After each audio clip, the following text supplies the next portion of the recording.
E aí, Caio? Já dá para construir a peça que está representada nessas vistas ortográficas? Acho que dá, Ananias. Eu até já fiz a perspectiva isométrica. Dá só uma olhada. A peça vai ficar assim depois de executada. O conhecimento da forma, apesar de muito importante, não é suficiente para a execução do objeto. Ué, o que está faltando então? Para executar qualquer tipo de objeto, você precisa também de informações sobre o tamanho. Quer dizer, sobre as dimensões exatas do objeto e de cada uma das suas partes.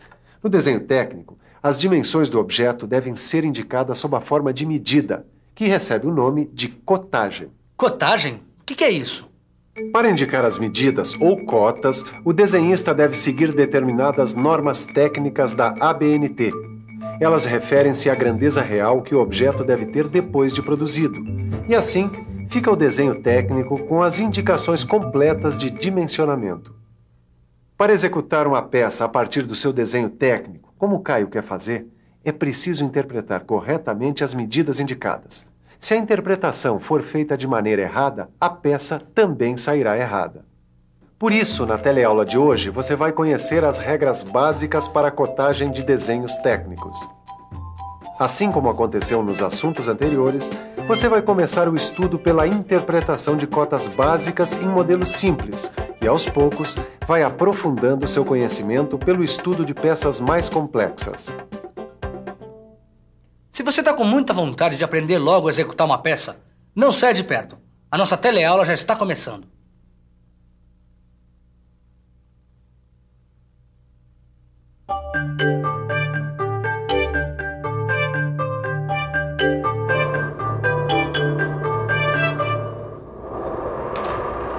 Ô Silva! Oi! Para um pouquinho aí. O que é, Tito? Por favor, como é que se indicam as medidas das peças em desenho técnico-mecânico? Ô Tito, num desenho técnico-mecânico, a unidade de medida utilizada é o milímetro. Escreve-se apenas a medida sem a indicação do símbolo mm. Por exemplo, se uma peça tem 35 milímetros de comprimento, aparecerá somente o número 35, ficando subentendido que se trata de 35 milímetros. Assim fica muito mais fácil de interpretar desenhos cotados. Só que para isso você vai precisar saber os 3 elementos básicos que são os elementos de cotagem. E quais são os elementos de cotagem? Cota ou valor numérico, linha de cota e linha auxiliar. Dá uma olhada nesse desenho que está aí em cima dessa bancada. Esse aqui? As cotas são os números que indicam as medidas da peça. Está vendo as medidas básicas da peça que está representada? Eu estou sim. Elas estão indicadas pelas cotas 50, 12 e 25. Tá bom. E qual é o próximo elemento de cotagem? São as linhas de cota. O que é isso? Dá só uma olhada aqui. Linhas de cota são linhas estreitas e contínuas com setas ou traços oblíquos nas extremidades. Mas será que não existem regras que mostrem de uma maneira geral como fazer a cotagem em diversas situações? Ângela, tá na hora de falar sobre as regras gerais de cotagem. É que os elementos de cotagem aparecem dispostos no desenho técnico segundo as características das peças. Mas como elas variam muito, não existem assim regras fixas de cotagem. Mas quem executa o desenho técnico deve se basear em algumas regras gerais para arrumar as cotas de forma que elas não prejudiquem a clareza do desenho. Miguel, precisa falar que o pessoal não precisa se preocupar em decorar essas regras, né? Sabe o que é? É que você pode ir aprendendo naturalmente essas regras à medida em que analisar os exemplos dessa teleaula e das teleaulas seguintes. Você duvida? Então vamos pensar um pouco. Vamos pensar um pouco. Deixa eu ver se consigo entender essas regras gerais. Bom, pelo que vejo, quando a linha de cota está na posição horizontal, a cota deve ser indicada acima e paralelamente à sua linha de cota. E os algarismos devem estar centralizados a uma pequena distância da linha de cota. E se eu entendi direito, quando a linha de cota está na posição vertical, a cota pode aparecer do lado esquerdo e paralela à linha de cota. É isso. Mas também a cota pode estar perpendicular à linha de cota, interrompendo-a. Agora deixa eu ver uma outra situação. Quando a linha de cota está na posição inclinada, a cota acompanha a inclinação para facilitar a leitura. Ou então, é representada na posição horizontal, interrompendo a linha de cota. Acho que eu já estou entendendo. As linhas de cota devem estar sempre em posições que permitam a leitura das medidas sem que seja necessário mudar a posição da folha de papel. Ananias, são fáceis essas regras gerais, né? Olha essas vistas, por exemplo. Na vista frontal, aparecem 2 rebaixos iguais. Mas apesar disso, um deles está só com a cota de largura e o outro só com a cota de altura. Eu só posso concluir que em desenho técnico não se repetem cotas sem necessidade. Concluiu muito bem, Caio. Agora analise esse desenho técnico aqui. Deixa eu ver. Bom, o que eu consigo entender é que a vista que transmite a ideia mais clara da forma do rebaixo é a vista frontal. E por isso, a cotagem do rebaixo é feita justamente nela. Perfeito. Isso acontece porque as cotas devem ser sempre indicadas nas vistas onde os elementos aparecem melhor representados. Já o furo vem representado por linhas tracejadas na vista frontal. Pelo que eu entendi, sempre que possível deve-se evitar a cotagem de elementos representados por linhas tracejadas. Talvez seja por isso que a cotagem do furo aparece indicada na vista superior, justamente a vista onde a forma circular fica visível. Pessoal, hoje aqui tá realmente afiado, né, Miguel? Aproveita e fala que no desenho técnico, as cotas devem ser localizadas sem que sejam cortadas ou separadas por qualquer outra linha. Tá bom, eu falo.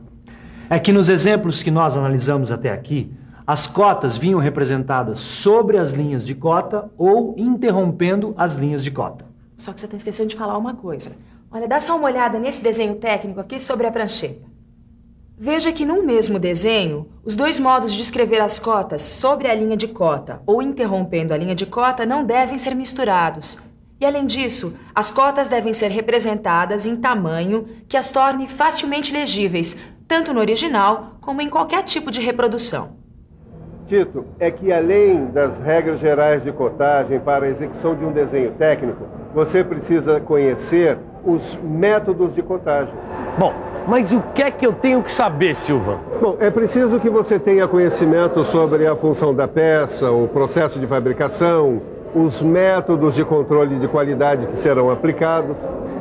Sabe, Tito, uma peça nunca deve ser considerada isoladamente. Ela sempre faz parte de um conjunto no qual desempenha determinada função. Toda peça deve ser executada segundo um determinado processo tecnológico de fabricação que torne a sua produção a mais econômica possível. E para que o resultado seja conseguido, Caio, as peças devem ser controladas não só durante, mas também no final da execução. Assim, é possível garantir a correspondência entre o produto acabado e o seu desenho técnico. Mas, Ananias, eu só não entendi o que é que funcionalidade, fabricação e controle tem a ver com cotagem. Olha, tem tudo a ver. Esses 3 fatores interferem diretamente no método de cotagem, quer dizer, na maneira de cotar o desenho técnico. Bom, levando em conta a função da peça, sua execução e sua verificação, as cotas podem ser funcionais, não funcionais e auxiliares. Agora dá uma olhada aqui nas cotas funcionais. E o que é que são as cotas funcionais? Bom, são aquelas que indicam a forma, a grandeza e a posição de partes essenciais para o funcionamento da peça. Olha aqui. Nesse desenho, a cota 12 é considerada funcional porque está relacionada com a cota do furo, onde esse pino vai se encaixar. Na execução da peça, essa cota deve ser rigorosamente respeitada, para não comprometer o funcionamento do conjunto. E as cotas não funcionais, Ananias? Bom, as cotas não funcionais também indicam forma, tamanho e posição, mas referem-se a partes que não são essenciais para o funcionamento do conjunto. Repare que a cota 20 é um bom exemplo de cota não funcional. Ângela, deixa que eu continuo. Eu vou falar sobre as cotas auxiliares. As cotas auxiliares complementam as cotas que a gente viu até agora. Elas aparecem no desenho apenas para evitar cálculos e podem ser indicadas entre parênteses. Dá uma olhada. Essa cota aqui, a cota 40, é uma cota auxiliar. Veja que ela é a soma da cota 30, que é uma cota funcional, e da cota 10, que é uma cota não funcional.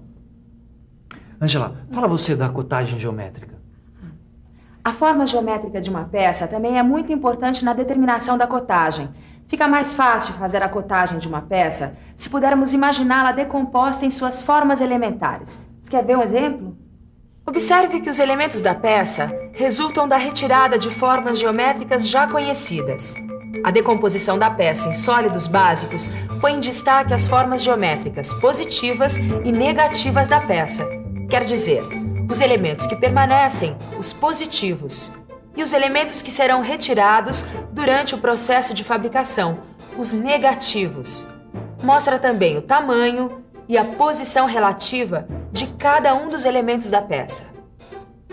Segundo esse método de decomposição geométrica da peça, as cotas podem ser classificadas em 2 grupos: as cotas básicas e cotas de elementos. Agora, tanto as cotas básicas quanto as cotas de elementos podem ser funcionais, não funcionais ou auxiliares. Pelo jeito, quem tem que ler e interpretar o desenho técnico para executar uma peça tem que saber distinguir quando uma cota básica ou de elemento é funcional, não funcional ou auxiliar. Exatamente.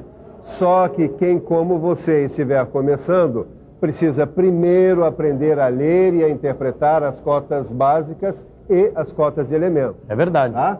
Vamos começar pelas cotas básicas. Cotas básicas são aquelas que indicam o comprimento, a largura e a altura do objeto. A partir dessas cotas é possível determinar as dimensões do material necessário para a fabricação da peça. Dá só uma olhada na cotagem desse modelo aqui. Para executar esse modelo, nós precisamos das suas dimensões básicas: comprimento, largura e altura. A cota da altura aparece indicada na vista frontal, a do comprimento na vista superior e a da largura na lateral esquerda. Entendi, Ananias. Agora é só a gente medir o modelo com a escala e vamos encontrar as seguintes dimensões: comprimento, 60 milímetros, altura igual a 30 milímetros e largura igual a 15 milímetros. Eu estava reparando que o símbolo de milímetro não foi inscrito ao lado das cotas. Só quando excepcionalmente for adotada outra unidade de medida que não o milímetro, o símbolo correspondente deve vir ao lado da cota. Sabe, Caio, existe mais de uma maneira de cotar o mesmo desenho. Então deixa eu ver quais são. Tá certo. Eu tô vendo que a pessoa que executa o desenho deve escolher, de acordo com as características da peça, a disposição das cotas que permita identificar da melhor maneira possível as dimensões da peça. Agora, quem lê e interpreta o desenho técnico deve ser capaz de associar cada cota à dimensão que ela representa. E para isso, nada melhor do que ficar de olho na nossa revisão. E atenção, se liga aí que é a hora da revisão. Na teleaula de hoje, nós conhecemos os elementos de cotagem dos desenhos técnicos. Aprendemos regras gerais de cotagem. E acompanhamos os métodos de cotagem. Bom, você deve estar imaginando que para executar uma peça com elementos é preciso ter as cotas dos elementos e também as cotas básicas. Mas isso já é assunto para a nossa próxima teleaula. Agora, aproveite os exercícios no seu livro de estudos, porque assim você vai longe. Tchau!